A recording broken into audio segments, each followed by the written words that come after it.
Passengers movie की शुरुआत उनकी स्पेसशिप एवलॉन को स्पेस में ट्रैवल करते हुए दिखाया जाता है। इस स्पेसशिप में 5,000 पैसेंजर्स और 258 क्रू मेंबर्स एक गहरी नींद में हाइबरनेशन पॉड में सोए होते हैं। ये सब लोग एक प्लैनेट होमस्टेड 2 पर ह्यूमन कॉलोनाइजेशन शुरू करने जा रहे होते हैं। उनका सफर अर्थ से होमस्टेड 2 तक 120 साल का होता है, इसलिए वो लोग हाइबरनेशन में चले जाते हैं। इस स्पेसशिप को ऑटो पायलट कर रखा होता है क्योंकि सब लोग हाइबरनेशन में होते हैं। अचानक से ये स्पेसशिप एक एस्टेरॉइड बेल्ट के थ्रू जाती है, जहां स्पेसशिप की टक्कर एस्टेरॉइड से हो जाती है। उससे स्पेसशिप की शील्ड्स कमजोर होने लगती हैं और वो माल फंक्शन करने लगती हैं। ये स्पेसशिप खुद को रिपेयर करने लगती है, पर रिपेयरिंग के टाइम पर एक हाइबरनेशन पॉड एक्टिव हो जाता है और उसके अंदर का इंसान 30 साल के बाद ही जाग जाता है। अभी उसे और 90 साल का सफर तय करना होता है क्योंकि होमस्टेड 2 तक 120 साल लगते हैं। इस पैसेंजर का नाम जिम प्रेस्टोन होता है और वो एक मैकेनिकल इंजीनियर होता है। जैसे ही उसका हाइबरनेशन चैम्बर एक्टिवेट होता है, उसके सामने एक विजुअल मैसेज आता है जिसमें एक लड़की उसे मैसेज देती है कि उसने 120 साल का हाइबरनेशन का सफर तय कर दिया है और अब बस 4 महीने बचे हैं। वो लड़की उसे बताती है कि अब इन 4 महीनों में वो इस स्पेसशिप पर मजे कर सकता है, जैसे कि स्विमिंग पूल और रेस्टोरेंट में टाइम स्पेंड कर सकता है। जिम को वो मैसेज अपने आईडी कार्ड और कैबिन का भी इंफॉर्मेशन देती है। जिम बहुत एक्साइटेड होता है स्पेसशिप के दूसरे लोगों से मिलने के लिए, पर अभी उसे सच्चाई नहीं पता चली होती कि वो इस स्पेसशिप पर अकेला ही इंसान है जो नींद से जाग गया है, और वो भी 90 साल पहले। जिम अपने केबिन में तैयार होते हुए दिखाया जाता है और फिर वो एक क्लास में जाता है।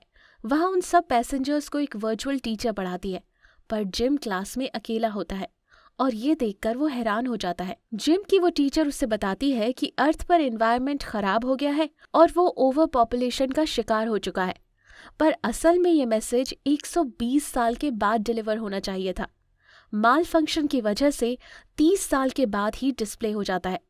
जिम बार बार उस विजुअल टीचर से पूछता है कि आखिर वो अकेला क्यों है, पर विजुअल टीचर जवाब नहीं दे सकती। फाइनली जिम स्पेसशिप में जाकर खुद बाकियों को ढूंढने चला जाता है। वो शिप के मेन हॉल में जाता है जहां उसे कोई नहीं मिलता।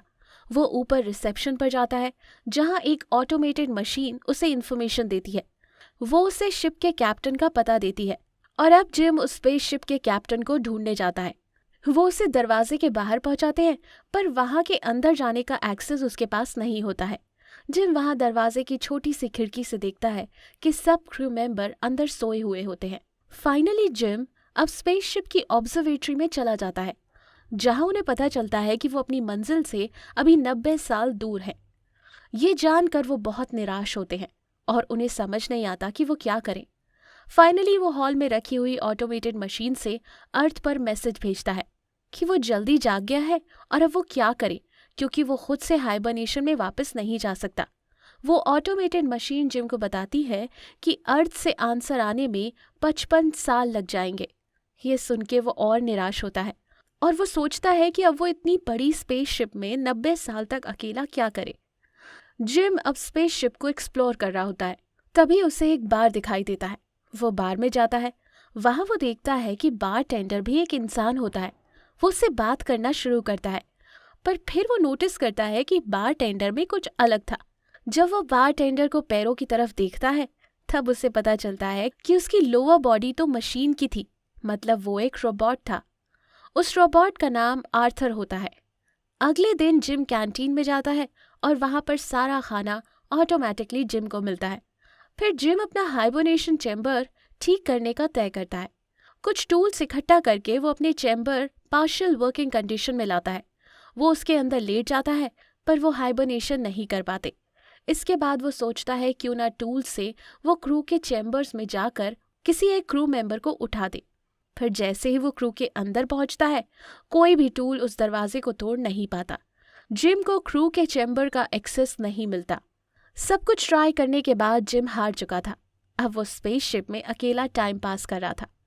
उसकी काफ़ी बातें बारटेंडर आर्थर से भी होती हैं, जो जिम को हिंट देता है कि वो गोल्ड पैसेंजर्स का एक्सेस हैक कर ले, जिससे वो काफ़ी चीज़ें इंजॉय कर सकता है, जैसे movie theatre, basketball court etcetera. Gym वैसा कर लेता है और अब ऐसे रहते रहते उस स्पेसशिप पर 1 साल हो गया था। एक दिन जिम हाइबरनेशन पॉड्स देख रहा होता है। उसकी नज़र एक स्पेस सूट पर पड़ती है और वो उस स्पेस सूट को पहनता है और स्पेसशिप का दरवाज़ा खोल के स्पेस में चला जाता है। स्पेस का खूबसूरत नज़ारा देखकर वो दंग रह जाता है। वो इतने सारे लोगों में एक अकेला ह्यूमन था जो उस टाइम उस जगह पर स्पेस को विटनेस कर रहा था रियलिटी में। जिम स्पेस में जाता है पर उसे रोना आ जाता है क्योंकि उसके लिए ये मेंटल पेन बहुत ज़्यादा था। अब वो स्पेसशिप में वापस आ जाता है और अपना स्पेस सूट निकाल देता है, लेकिन फिर वो स्पेस शिप के गेट की तरफ स्पेस सूट के बगैर जाता है, इस थॉट के साथ कि वो सुसाइड करेगा क्योंकि उससे ये बर्दाश्त नहीं हो रहा था। जैसे ही वो गेट खोलने ही वाला था, उसका माइंड चेंज हो जाता है और अब वो भागकर वापस स्पेसशिप में आ जाता है। अब वो हाइबरनेशन पॉड्स के पास आता है और उसी टाइम उसकी नज़र एक लड़की पर पड़ती है जो अपने हाइबरनेशन पॉड के अंदर सो रही होती है। जिम को वो पसंद आ जाती है और उन्हें पता चलता है कि उसका नाम अरोरा होता है। जिम अब स्पेसशिप में डायरेक्टली चेक करता है जहां अरोरा का पैसेंजर इंटरव्यू उसे मिल जाता है। जिम अब अरोरा के पॉड के पास बहुत सारा टाइम गुजारना शुरू कर देता है और ऑथर से भी अरोरा की बात करता है। जिम के दिमाग में एक आइडिया आ जाता है कि वो अरोरा को हाइबरनेशन से उठा दे, लेकिन उसकी कॉन्शियसनेस उसे ये करने से रोक रही होती है क्योंकि अगर वो अरोरा को उठा दे उसका मतलब ये था कि उसको भी इस एंडलेस जर्नी का हिस्सा बनना पड़ेगा। वो अरोरा को जीते जी मारना नहीं चाहता था, पर हर दिन उनका पेशेंस अब कम होता जा रहा था और फाइनली एक दिन वो डिसाइड करता है कि वो अरोरा को जगा देगा। जिम फाइनली अरोरा को हाइबरनेशन पॉड एक्टिवेट कर देता है और अब हाइबरनेशन पॉड से वो बाहर आ रही होती है। जिम जल्दी से छुप जाते हैं ताकि अरोरा को पता ना चले कि जिम ने अरोरा को उठाया है। फाइनली जिम को अब अरोरा मिलती है और वो बहुत कंफ्यूज्ड होती है जैसे स्टार्टिंग में जिम था। जिम अरोरा को बताता है कि इस स्पेसशिप पर सिर्फ वो 2 जागे हुए हैं और वो उसे ऑब्जर्वेटरी में ले जाता है ताकि वो उसे दिखा पाए कि अब कितना टाइम है। ये देखकर अरोरा परेशान हो जाती है। जिम उन्हें क्रू मेंबर्स के चेंबर का बताता है और कैसे उनके पास एक्सेस नहीं है ये भी। वो सुन के अरोरा अपने हाइबरनेशन पॉड की तरफ भागने लगती है क्योंकि उसको कोई और सल्यूशन नहीं दिख रहा था। जिम उन्हें बताता है कि इसका कोई फ़ायदा नहीं। अब अरोरा बहुत उदास हो जाती है। जिम इसके बाद में आर्थर के पास जाता है और उसे बताता है कि उसे बहुत बुरा लग रहा है क्योंकि उसने अरोरा को हाइबरनेशन मोड से उठा दिया है। वो आर्थर को बोलता है कि वो अरोरा को ना बताए कि जिम ने उसे उठाया था। अगले दिन अरोरा उठती है और ऑटोमेटिक मशीन के पास जाकर हाइबरनेशन पॉड्स के बारे में पता लगाने की कोशिश करती है, पर उसे कुछ इन्फॉर्मेशन नहीं मिलती। फिर जिम और अरोरा साथ में ब्रेकफास्ट करते हैं और अरोरा देखती है कि जिम 1 साल से एक ही ब्रेकफास्ट खा रहे थे। अरोरा के पास गोल्ड पैसेंजर की टिकट होती है और वो अब जिम को नया ब्रेकफास्ट खिलाती है। जिम ने हाइबरनेशन पॉड्स को ठीक करने का एम छोड़ दिया होता है, पर अरोरा अपनी पूरी कोशिश करती रहती है जिससे कोई रास्ता निकाल पाए। नेक्स्ट कुछ दिनों में जिम नोटिस करता है कि स्पेसशिप में छोटे छोटे माल फंक्शंस हो रहे हैं, पर वो उसे इग्नोर करता है। अरोरा एक राइटर और जर्नलिस्ट होती है और वो हर चीज़ अब अपनी डायरी में लिखना शुरू करती है और एक दिन जिम का इंटरव्यू लेती है ये सोच के कि उसकी स्टोरी काफ़ी इंटरेस्टिंग लगेगी।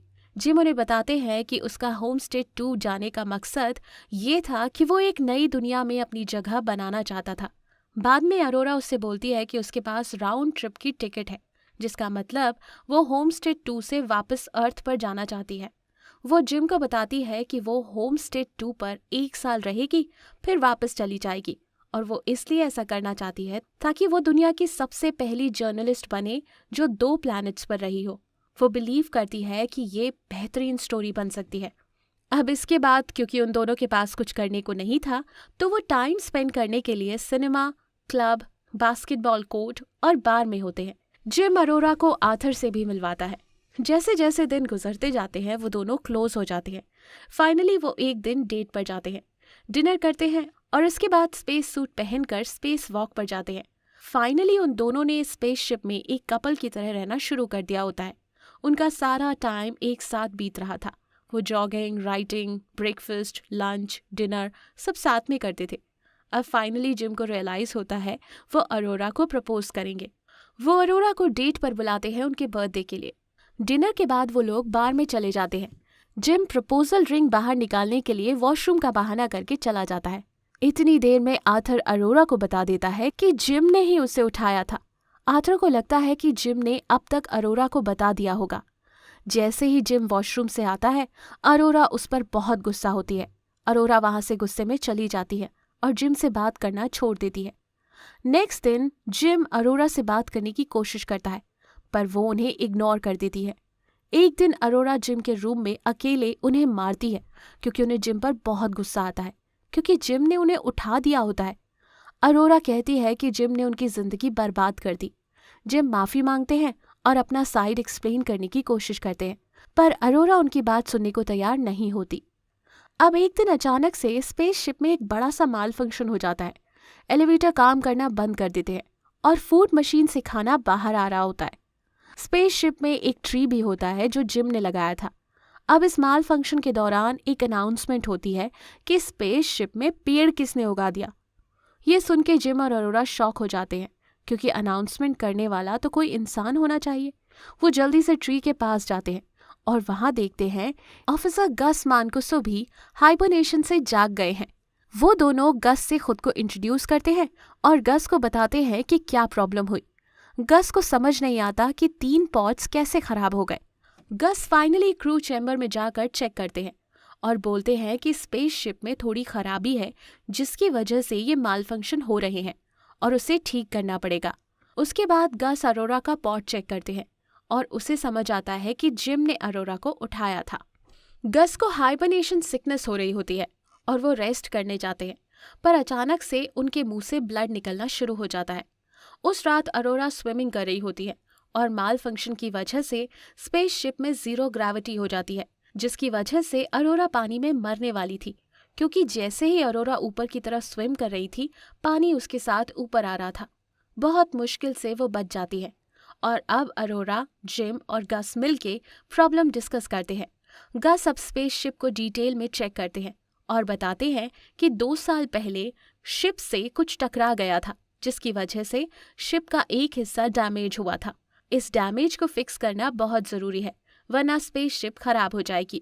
अब वो तीनों डैमेज्ड हिस्सा ढूंढने लग जाते हैं, पर गस फेंट हो जाता है। जिम और अरोरा जल्दी से गस को स्पेसशिप के ऑटोमेटिक मेडिकल मशीन के पास लेते हैं, जिसमें ऑटो डॉक्टर उन्हें बताता है कि गस मरने वाला है और उनके पास कुछ ही घंटे बचे हैं। गस अब जिम को उनका आईडी ब्रेसलेट देता है ताकि वो स्पेसशिप में हर जगह एक्सेस कर सके, और इसी के साथ गस मर जाते हैं। फिर अचानक से स्पेसशिप की सारी लाइट्स रेड हो जाती हैं और स्पेसशिप जोर से शेक करने लगती है। जिम और अरोरा इंजीनियरिंग सेक्शन की तरफ जाते हैं, पर रास्ते में ग्रेविटी फेलियर होता है। इस बार आर्थर की फंक्शनिंग पर भी असर पड़ता है और आर्थर की मशीनरी टूट जाती है। जिम आर्थर को जल्दी से डीएक्टिवेट कर देते हैं ताकि वो डैमेज से बच जाए। फिर फाइनली जिम और आर्थर किसी तरह इंजीनियरिंग सेक्शन में पहुंच जाते हैं और उन्हें पता चलता है कि पावर प्लांट में कुछ डैमेज हुआ है। जैसे ही वो पावर प्लांट का लैच खींचकर गेट खोलते हैं, अरोरा फोर्स से खिंचती चली जाती है और उसके बाद जिम भी। वो देखते हैं कि पावर प्लांट वाले सेक्शन में एक एस्टेरॉइड से एक होल हुआ है और उसे वो दोनों बंद कर देते हैं। फिर उन्हें रियलाइज होता है कि पावर प्लांट के अलावा भी और फॉल्ट्स हैं। उन्हें दूसरा fault fusion reactor power plant के कंप्यूटर में मिलता है, जो उसे कंट्रोल कर रहा होता है। जिम उसके पार्ट्स रिप्लेस करते हैं। अब नेक्स्ट उन्हें इस कंप्यूटर के थ्रू रिएक्टर का वेंट खोलना होता है ताकि रिएक्टर में जो प्लाज्मा रिएक्शन है वो बुझ जाए, पर कंप्यूटर वेंट नहीं खुलता। उसका प्लान फेल हो गया था। अब उसके पास एक ही रास्ता था, वो ये था कि वो स्पेसशिप के बाहर जाके इस वेंट को मैनुअली खोले। जिम फैसला करता है कि वो स्पेसशिप के बाहर जाकर वेंट को खोलेगा। अरोरा जिम की स्पेस सूट लगाने में हेल्प करती है। स्पेस में जाने से पहले जिम अरोरा को गस का आईडी बैन देता है, क्योंकि चांस था कि जिम वापस ना आ पाए। अरोरा जिम को वापस आने के लिए बोलती है, क्योंकि वो उनके बगैर अकेले इस शिप पर नहीं रह सकती। फाइनली जिम वेंट के बाहर पहुंच जाते हैं, पर वहां पहुंचकर उनको रियलाइज होता है कि उनको हाथ से वेंट को पकड़े रखना है, वो खुला रहे और रिएक्टर के फ्यूम्स बाहर आ जाए। वो ये बात अरोरा को बताते हैं और अरोरा इस प्लान को सपोर्ट नहीं करती। जिम उन्हें बताता है कि इस शिप में बहुत लोग हैं जिनकी जान बचनी है। वो वेंट को खोल देता है और अरोरा को बोलता है कि कंप्यूटर से रिएक्टर वेंट कर दे। अब रिएक्टर से बहुत तेजी से गर्म फ्यूम्स बाहर आने लगती है और उसी फोर्स की वजह से जिम की रस्सी स्पेस शिप से अलग होती है और उनके स्पेस सूट में से ऑक्सीजन निकलने लगता है। जिम जल्दी से अरोरा को ये बताते हैं और उन्हें सॉरी भी बोलते हैं क्योंकि जिम को पता होता है कि अब वो मर जाएंगे। ये सुन के अरोरा जल्दी से दूसरा स्पेस सूट पहनती है ताकि वो जिम को बचाने चली जाए। वो स्पेसशिप का दरवाजा खोल जल्दी से स्पेस में चली जाती हैं जहां वो देखती है जिम स्पेस में फ्लोट कर रहे होते हैं और उनका स्किन वाइट हो रहा था। अरोरा उनकी तरफ जाने लगती है पर उसकी रस्सी छोटी पड़ जाती है। किसी तरह से अरोरा के हाथ में जिम के सूट की रस्सी आ जाती है और वो उन्हें स्पेसशिप में लाने में कामयाब होती है। पर स्पेसशिप में आके भी जिम कुछ रिस्पॉन्ड नहीं कर रहा होता है। वो एक लाश की तरह पड़े होते हैं।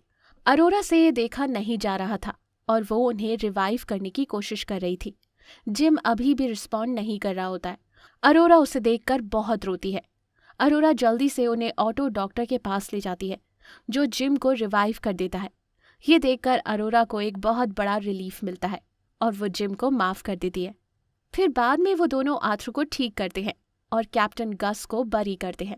जिम रियलाइज करते हैं कि ऑटो डॉक एक इंसान के लिए हाइबरनेशन पॉड की तरह बिहेव कर सकता है और वो अरोरा को बोलते हैं कि वो उसमें हाइबरनेशन कर लें।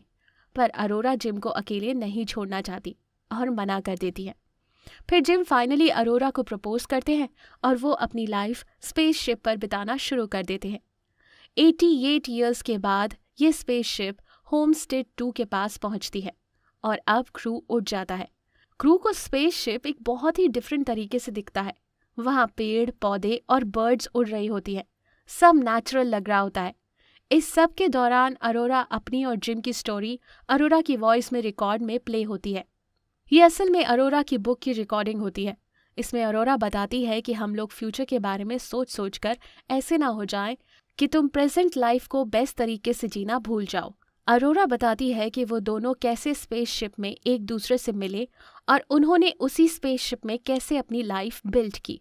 इस मूवी से हमने डिफरेंट साइंस कॉन्सेप्ट्स एक्सप्लोर किया। मोस्ट मूवीज में दूसरे प्लैनेट का सफर एक वार्म होल के थ्रू दिखाया जाता है जो अभी तक साइंटिस्ट्स ने डिस्कवर नहीं किया।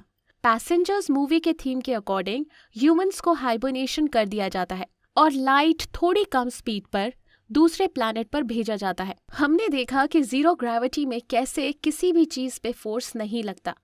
जीरो ग्रेविटी का एक साइंस इस मूवी में बहुत ही अमेजिंग है जिसमें मूवी मेकर्स ने साइंस का कॉन्सेप्ट बहुत डिटेल में दिखाया है। एक जीरो ग्रेविटी के सीन में जिम रो रहा होता है जिसमें उसके आंसू नीचे नहीं गिरते बल्कि उसके फेस पर चिपक जाते हैं क्योंकि जीरो ग्रेविटी में वाटर मॉलिक्यूल्स सरफेस टेंशन की वजह से चिपक जाते हैं। इस मूवी में हम ये भी सीखते हैं कि एक ह्यूमन को जिंदा रहने के लिए दूसरे ह्यूमन की जरूरत हमेशा से होती है और इसलिए ह्यूमंस को सोशल बीइंग्स कहा जाता है। इस मूवी ने स्पेस ट्रैवल का एक नया पर्सपेक्टिव दिखा दिया ह्यूमन हाइबरनेशन के थ्रू, जो इंसानों को नींद में डाल देती है बहुत सालों के लिए और उनकी एज भी नहीं बढ़ती। होप इन मोटिवेशनल और नॉलेजेबल मूवी से हम इंस्पायर कर रहे होंगे। अगर आपको लगता है कि ये वीडियो आपके किसी फ्रेंड या फैमिली मेंबर को इंस्पायर कर सकती है तो ये वीडियो उनके साथ ज़रूर शेयर करें। अगर आप हिंदी में फ्री में 200 से ज़्यादा amazing non fictional book summaries सुनना या पढ़ना चाहते हैं तो आप डिस्क्रिप्शन या फर्स्ट कमेंट में दिए गए लिंक से ऐप डाउनलोड कर सकते हैं। एनीवेज दोस्तों, अगर आप ऐसी ही नॉलेजेबल वीडियोस मिस नहीं करना चाहते तो सब्सक्राइब करने के बाद बेल का बटन दबाना मत भूलिएगा। आप कमेंट करके ये भी बता सकते हैं कि आप नेक्स्ट वीडियो किस टॉपिक पर चाहते हैं। हम जल्द ही आपसे दोबारा मिलेंगे। जय हिंद।